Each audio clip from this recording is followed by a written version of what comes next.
사랑과 은혜가 풍성하신 하나님 아버지, 한 주간도 우리의 피난처가 되시며 모든 위기와 어려움 속에서도 지켜주심에 감사드립니다.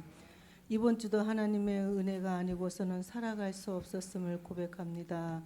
오늘 은혜의 자리에 나온 성도들 한 명 한 명 기억해 주시고 다시 한 주간 살아갈 힘과 능력을 얻게 하여 주시옵소서. 예배할 때 치유와 회복을 경험하게 하시고 말씀을 통하여 하나님의 선하시고 온전하신 뜻을 분별할 수 있도록 축복하여 주시옵소서. 이 시간 주님을 바라고 소망하오니 우리에게 새 힘을 부어 주시고 우리에게 성령의 바람을 불러일으켜 주시옵소서. 모든 성도들이 그리스도 안에서 풍성한 삶을 누리며 성령의 열매를 맺을 수 있도록 도와주시옵소서. 아버지의 거룩한 뜻이 하늘에서 이룬 것 같이 우리 교회를 통하여 풍성하게 이루어지게 하옵소서. 이 시간 목사님을 말씀을 통하여 많은 성도들이 희망을 노래하게 하시며 단위에 세우신 목사님을 기억하시고 성령과 말씀으로 충만케 하여 주시옵소서. 오늘도 우리를 도우시는 예수 그리스도 이름으로 기도드립니다. 아멘.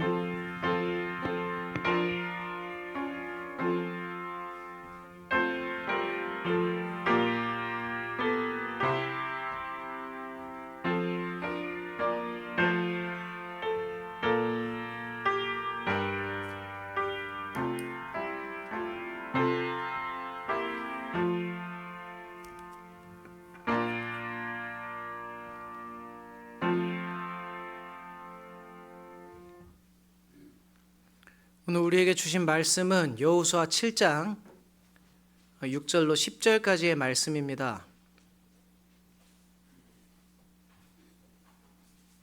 구약 성경 제가 가지고 있는 성경책은 328쪽입니다. 여호수아 7장 6절로 10절까지의 말씀입니다. 말씀이 길지 않으니까 우리 함께 합독하겠습니다. 여호수아가 옷을 찢고 이스라엘 장로들과 함께 여호와의 궤 앞에서 땅에 엎드려 머리에 티끌을 뒤집어 쓰고 저물도록 있다가 이르되 슬프도소이다. 주 여호와여, 어찌하여 이 백성을 인도하여 요단을 건너게 하시고 우리를 아모리 사람의 손에 넘겨 멸망시키려 하셨나이까. 우리가 요단 저쪽을 만족하게 여겨 거주하였다면 좋을 뻔하였나이다. 주여, 이스라엘이 그의 원수들 앞에서 돌아섰으니 내가 무슨 말을 하오리이까. 가나안 사람과 이 땅의 모든 사람들이 듣고 우리를 둘러싸고 우리 이름을 세상에서 끊으리니 주의 크신 이름을 위하여 어떻게 하시려 하나이까 하니, 여호수아께서 여호수아에게 이르시되 일어나라. 어찌하여 이렇게 엎드렸느냐. 아멘. 오늘도 말씀을 사모하며 이 자리에 나오신 여러분들에게 하나님의 크신 은혜와 축복이 있기를 소망합니다. 어떤 사람이 길을 가다가 그만 돌뿌리에 걸려서 넘어졌습니다. 일어나서 뒤를 돌아보니까 큰 돌이 하나 있는데 그거 못 보고 간 거예요. 도대체 길거리에 이만한 큰 돌이 왜 여기에 있어서 나를 넘어지게 했는가? 화가 나는 거예요. 그래 어쩌겠어요. 돌인데 싸울 수도 없고 그냥 길을 갑니다. 길을 열심히 가다 보니까 잘못 왔는가 봐요. 앞에 큰 담벼락이 나오는데 끝도 없이 이어진 담벼락입니다. 그것을 넘어가기에는 조금 높아 보였어요. 이 사람이 속으로 생각하기에 참 희한하네. 오늘 내가 가는 길에 돌뿌리가 걸려 있어가지고 내가 걸려서 넘어지질 않나. 이 또 높은 담벼락이 있어가지고 내가 더 이상 앞으로 가질 못하게 하질 않나. 이거 정말 이상하구나. 내가 가는 길에는 온통 걸림돌이고 담벼락뿐이 없구나. 좌절하고 속상해하고 원망하면서 더 이상 앞으로 나가지 못하고 뒤로 돌아가 버렸습니다. 똑같은 길을 또 다른 사람이 가요. 이 사람도 그 커다란 돌뿌리에 걸려서 넘어졌습니다. 처음에 넘어진 사람이 치워줬으면 좋았을 건데 걸려서 넘어졌어요. 처음에 불쾌하지요. 그래도 열심히 길을 갔어요. 앞에 뭐가 나옵니까? 담벼락이 나오지요. 그런데 이 사람은 조금 다르게 생각을 합니다. 가만히 있어봐. 저 앞에 있는 돌, 나를 넘어지게 했던 그 돌을 그거 여기 가지고 오면 그거 딛고 올라서서 넘어갈 수 있겠는데, 이렇게 생각을 했어요. 그래서 그 돌을 캐내어 와서 디딤돌을 삼고 막힌 담을 넘어갔다는 이야기입니다. 뭐 실제로 이런 일이 있지는 않았겠죠. 누군가 지어낸 얘기겠지요. 그런데 참 생각할 거리를 많이 우리에게 던져주는 그런 이야기 같아서 여러분들에게 소개를 해드렸습니다. 똑같은 상황을 놓고서 어떤 사람은 이것이 걸림돌이다, 나를 망치게 하는 것이다, 이렇게 생각을 하지만 어떤 사람들은 그것을 디딤돌 삼아서 더 높은 곳으로 올라가는데 사용을 하기도 합니다. 같은 상황을 놓고도 늘 긍정적으로 좋게 생각하는 사람이 있는가 하면 하여튼 매사에 부정적인 사람들도 있어요. 우리가 선택한 마음이 결국에는 우리 삶의 결과를 가져다 주게 되는 것입니다. 우리 인생의 길이 늘 이래요. 돌뿌리와 담벼락이 우리 인생에는 계속해서 있어요. 하나 넘어가면은 담벼락이 있고요. 그 담벼락 넘어갔더니 더 큰 돌멩이가 있고요. 그거 넘어갔더니 아까보다 더 높은 담벼락이 있고요. 그렇게 내 인생에 고난 풍파 이런 것들이 찾아오게 되면 우리의 심령이 상하죠. 마음이 상하고 속상합니다. 그래서 때로는 이성과 판단을 마비시킬 때도 있어요. 사람이 여유가 있을 때에는 시야도 넓어요. 잘 안 넘어져요. 그래서. 그런데 내가 어려움을 당하고 힘들 때에는 그거 내 문제에만 집중을 하느라 점점 더 시야가 좁아져요. 그러니 삶을 선택하는 그 선택의 폭도 좁아지겠지요. 여유가 사라지고 자기 자신에게만 집착하게 됩니다. 어떤 일들이 닥쳐올 때 그래서 우리가 어떤 마음가짐, 어떤 태도를 가지느냐, 이것이 굉장히 중요하다는 거예요. 성경을 읽어보면은 진짜 고난과 절망, 그런 가운데에서 들려오는 그런 탄식 소리가 있어요. 먼저는 오늘 본문에도 나왔죠. 어찌하여 이 탄식이 흘러나요. 그리고 도대체 어느 때까지니까. 인생의 궁지 코너까지 몰려가면 이 말이 자동으로 튀어나오는 거예요. 구약 성서에만 어찌하여 라는 말이 170번 넘게 나와요. 어느 때까지입니까? 70번 넘게 나와요. 그만큼 다들 인생 힘든 사람들이 그만큼 많았는가 봐요. 특별히 시편에 어찌하여 라는 말이 참 많이 나오는데요. 대표적인 것이 시편 22편입니다. 여러분들 잘 아시는 말씀일 텐데요. 제가 읽어드릴게요. 나의 하나님, 나의 하나님, 어찌하여 나를 버리십니까? 어찌하여 내가 이 지경이 되었습니까? 내가 어찌하여 이런 고통을 당해야 합니까? 끊임없이 하나님께 질문을 합니다. 그래서 우리 주님도 십자가 위에서 이 시편 22편을 인용하여 말씀을 되뇌이고 하나님께 질문을 했었지요. 이 어찌하여라는 말은요,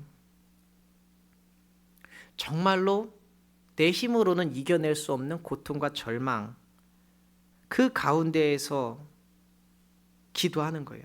마치 하나님이 나를 버리신 것만 같은, 나를 까먹으셨나? 나라는 존재를 잊어버리셨나? 도대체 하나님을 섬기고 사랑하는 사람으로서 내가 일평생을 하나님을 이렇게 잘 섬기고 살아왔는데 그런 사람에게 자신에게 찾아온 이 고난은 도대체가 이해하기가 어려운 거예요. 내가 이렇게나 정말 열심을 다해서 하나님만 바라보면서 살아왔는데 이런 고난과 어려움이 닥치게 되면 어찌하여, 이 말이 튀어나올 수밖에 없죠. 그리고 어느 때까지입니까? 라는 물음은 그래도 그 캄캄한 어둠 속에서 나름대로 길을 찾고 있는 거예요. 하나님이 언젠가는 끝을 내주시겠지. 언젠가는 하나님이 나에게도 밝은 빛을 주시겠지. 그런 믿음이 이 안에 숨어져 있는 거예요. 물론 그 안에는 정말 하나님이 나에게 등을 돌리신 거 아닌가 하는 걱정과 두려움과 불안함이 있지요. 그러나 우리가 올바른 신앙인이라고 한다면은, 우리가 하나님 정말로 제대로 믿고 있는 사람이라고 한다면은요, 지금 나에게 일어나고 있는 그 고난과 절망스러운 환경, 그 형편 속에서도 끝까지 나는 지금 이해를 잘 못하겠지만 하나님의 목적이 무엇인지, 하나님의 계획이 무엇인지 그것을 물어봐야 된다는 거예요.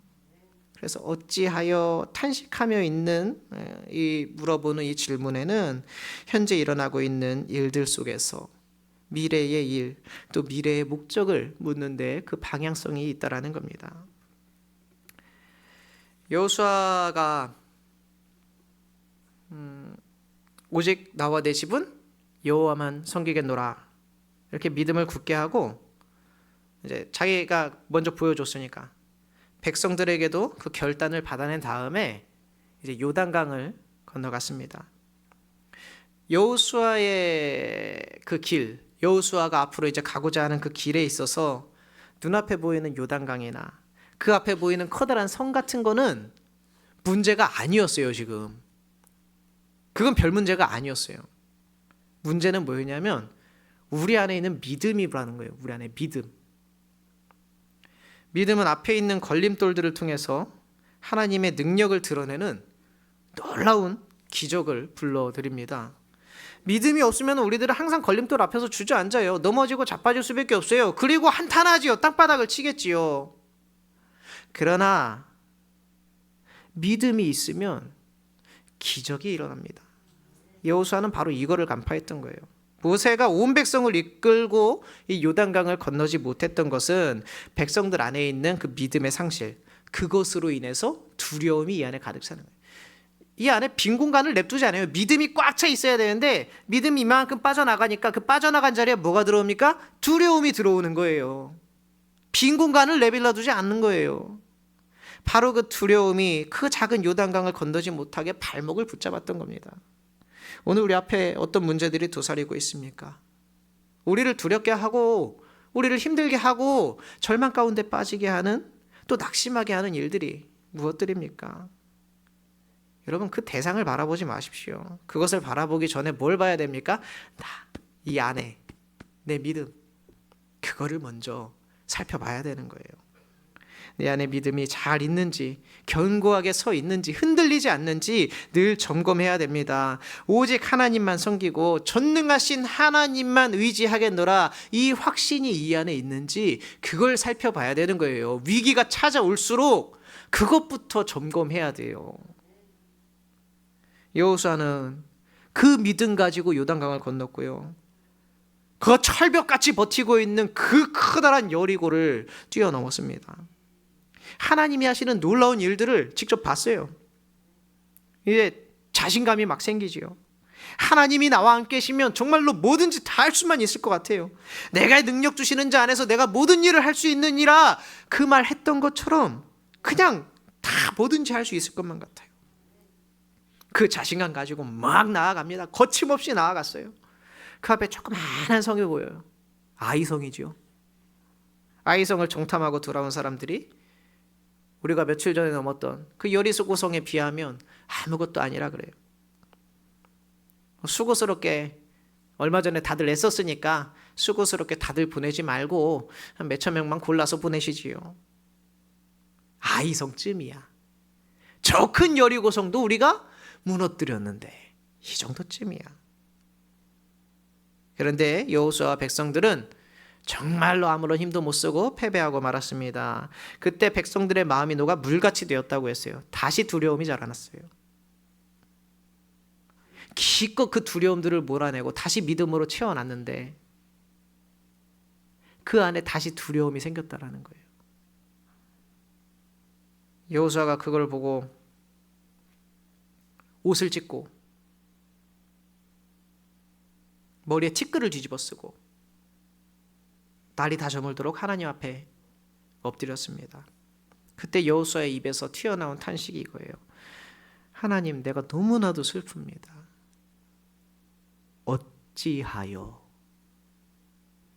어찌하여 이 한두 명도 아니고 이 수많은 사람들을 어찌하여 요단강 건너게 하시고 결국에는 우리를 멸망시키려고 하십니까? 차라리 이럴 줄 알았으면 요단강을 애초에 건너지 말 걸 그랬습니다. 어찌하여 우리를 이 지경이 되게 하셨습니까? 어찌하여 우리에게 이런 시련을 주시는 것입니까?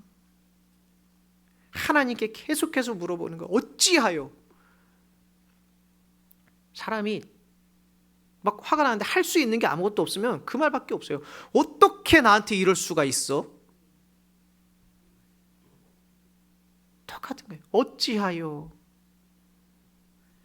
그때 하나님이 여호수아를 찾아오십니다. 하나님이 여호수아에게 하신 말씀도 근데 여호수아가 하나님한테 했던 말이랑 똑같은 말을 하고 있어요. 뭐라고 하시냐면 어찌하여 너 지금 거기 엎드려서 울고 있느냐? 이제 일어나라는 거지요. 낙심하고 슬퍼하고 절망하고 엎드려 있을 때가 아니라는 거지요. 우리는 여호수아랑 비슷해요. 어찌하여 라고 기도합니다. 그런 기도를 많이 드리죠. 그러나 하나님은 우리에게 여호수아에게 했던 것처럼 똑같이 어찌하여라고 대답을 하시는 거예요. 하나님, 어찌하여 나를 버리셨습니까? 어찌하여 나에게 이런 큰 절망과 시련을 주시나이까? 그에 대한 하나님의 대답이 뭐냐면 어찌하여 네가 낙심하고 있느냐? 하나님, 어찌하여 내가 이 절망 가운데 빠지게 내버려 두셨습니까? 하나님 뭐라 그래요? 네가 어찌하여 절망 가운데 빠져들었느냐? 하나님, 어찌하여 내가 여기에서 넘어지게 하셨습니까? 하나님 뭐라 그래요? 네가 어찌하여 거기 넘어졌느냐?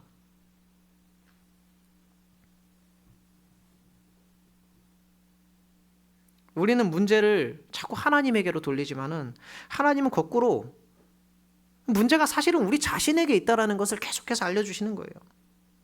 하나님은 우리의 말을 그대로 우리에게 돌려주십니다. 밖을 향하고 외부를 향하고 남 탓하는 거지요. 하나님 향하고 이웃 향하고 너에게 책임을 돌리고 적을 만드는 우리들에게 하나님은 마치 너 안에 있는 것들을 좀 먼저 살펴보는 게 어때? 꼭 물어보시는 것 같아요.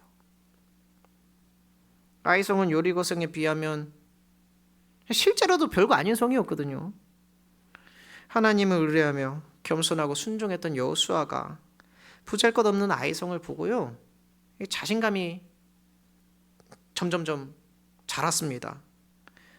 그런데 여호수아만 그랬겠습니까? 승리의 기쁨에 취하면 이제 상대가 안 보여요. 나보다 더 큰 상대, 내가 원래 이길 수 없는 상대도 내가 그 전에 싸움을 한 5번쯤 이기면 저 상대도 이길 것 같은 마음이 드는 거예요.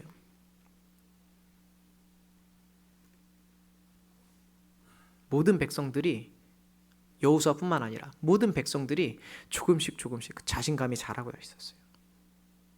그러다 보니 우리가 이 정도였어? 우리 힘이 이 정도였어? 이런 생각이 드는 거죠. 교만해집니다. 하나님 말씀에 순종하고 따르기보다는 이제 내 힘으로 안 되는 거는 하나님한테 순종하지만 이 정도는 내 힘으로 할 수 있을 것 같아요. 그러면 그때는 하나님한테 물어보지 않고 뭘 합니까? 계산기를 꺼내지요. 득인지 실인지. 내 힘으로 되는 일이니까. 똑같았어요. 이 정도는 괜찮겠지라고 생각하고 자기들 마음대로 숫자를 정해가지고 그렇게 나아갑니다. 이스라엘 백성들이 그전까지 전쟁에서 이기고 승승장구하면서 가나안에 막 점점점 가까워지는 것 같았지만 지금 사실은 조금씩 가나안에서 멀어지고 있었던 거예요. 그 마음이. 길을 잘 가던 사람이 돌뿌리에 왜 걸립니까? 돌뿌리가 마침 거기에 있어서 걸려 넘어진 게 아니지요. 길을 그동안에 잘 가고 있어서 조심하지 않았으니까 넘어지는 거예요. 이만큼 걸어왔으니 앞으로도 잘 걸어가겠지 이런 생각 가지고 앞에 똑바로 안 보고 옆에 있는 사람이랑 얘기하고 내가 걸어왔던 길 한번 보고 핸드폰도 한번 쳐다보고 그러다 보니까 넘어지는 거예요. 마음이 해이해지지요. 나는 참 잘 걷고 있어. 이런 생각에 교만해집니다. 앞길을 살펴서 조심하고 주의하던 마음이 흐트러졌던 것이지요. 그래서 길에 돌이 어디 한두 개뿐이겠습니까? 그동안에 돌 많았겠지요. 그런데 그 전에는 잘 보고 잘 살펴서 피해 다녔던 그 돌뿌리임에도 내가 마음의 끈을 놓은 순간 탁 하고 걸려서 넘어지게 되는 거예요. 돌뿌리가 거기 있어서 내가 오늘 재수가 없어서 넘어진 게 아니라 돌뿌리에 그 작은 돌뿌리에도 걸려 넘어질 만한 그런 부주의한 사람이 되어버린 거예요. 내가 이스라엘이 아이성에서 그냥 졌지요. 완전히 패배하고 돌아와서 하나님께 어찌하여 라고 기도하자 하나님께서도 어찌하여 라고 대답하십니다. 하나님 도대체 내 앞에 돌뿌리를 왜 놓았습니까? 이렇게 항변하는 이스라엘에게 너 그러니까 그 돌뿌리에 왜 걸려 넘어졌느냐 물어보고 계시는 거예요. 왜 걸렸는지 스스로 살펴보라는 거예요. 그래서 스스로 살펴보니까 뭐가 드러납니까? 아간의 범죄가 드러나잖아요. 아간의 범죄는 이것도 그래요. 그냥 어떤 한 사람이 저지른 범죄가 아니에요. 이스라엘이 원래는 다 잘했는데 한 사람이 잘못해가지고 아간 한 사람이 실수해서 하나님이 그거 꼴보기 싫어가지고 이렇게 한 게 아니라는 거예요. 성서의 역사는요 그냥 단순한 옛날 이야기가 아닙니다. 이거 그냥 옛날에 있었던 이야기 취급하면 안 돼요. 그랬다더라 옛날에 이런 일이 있었다더라 그게 아니에요. 역사의 구체성 속에서 뭐냐면은 우리 인간의 보편성 누구나 다 그럴 수 있어. 그 보편성을 증거하고 폭로하는 이야기입니다. 그러니까 아간은 걔가 성격 희한해가지고 그런 게 아니에요. 보편적인 인간의 군상이라는 거예요.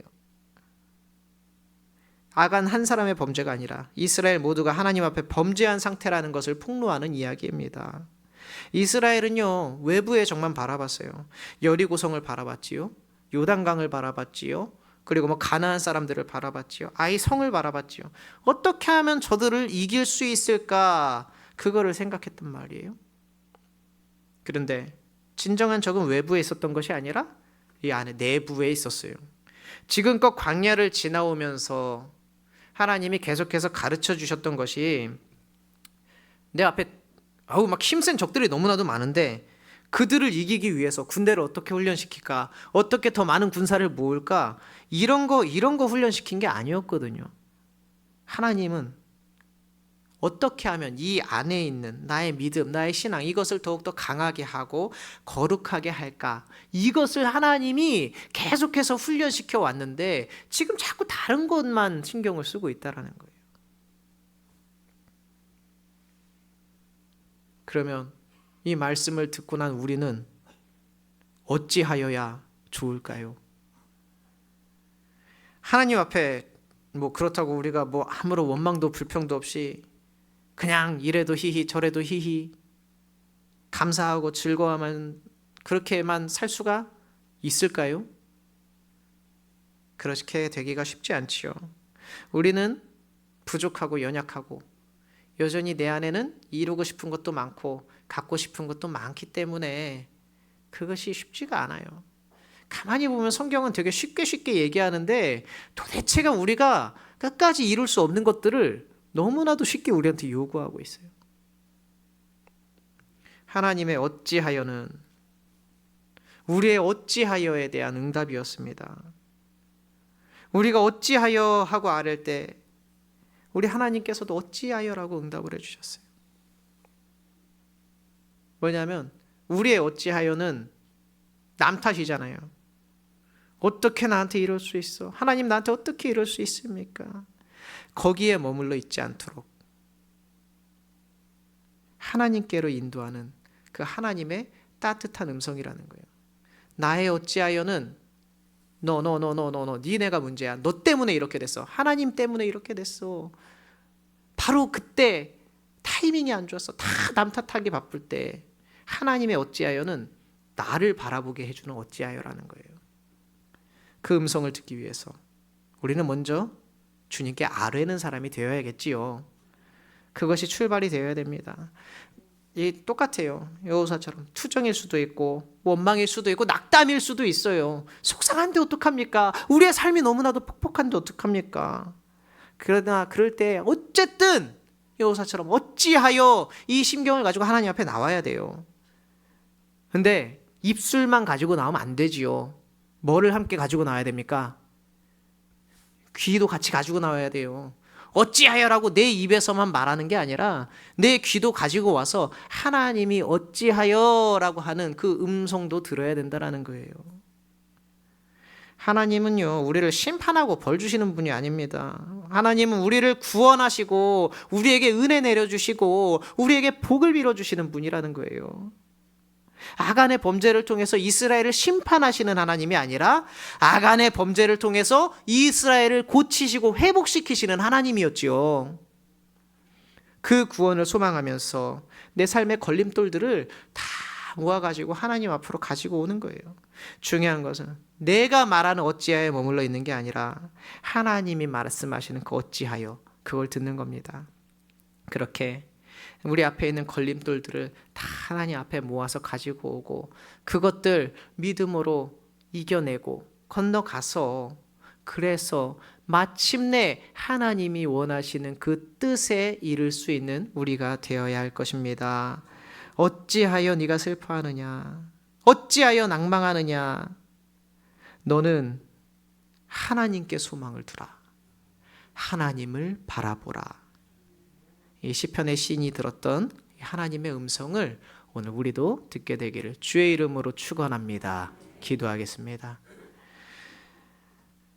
하나님, 우리는 날마다 찾아오는 불안과 근심과 염려에 하나님 어찌하여 나에게 이런 어려움을 주십니까? 하나님께 질문하고 하나님 앞에 엎드리지요. 그러나 우리의 귀를 열어 하나님께서 말씀하시는 어찌하여 네가 그러고 낙심해 있느냐? 어찌하여 네가 슬퍼하느냐? 너는 하나님을 바라보라. 그 음성을 들을 수 있도록 주님 우리를 도와 인도하여 주시옵소서. 베풀어 주신 모든 은혜에 감사드리며 예수님의 이름으로 기도드리옵나이다. 아멘.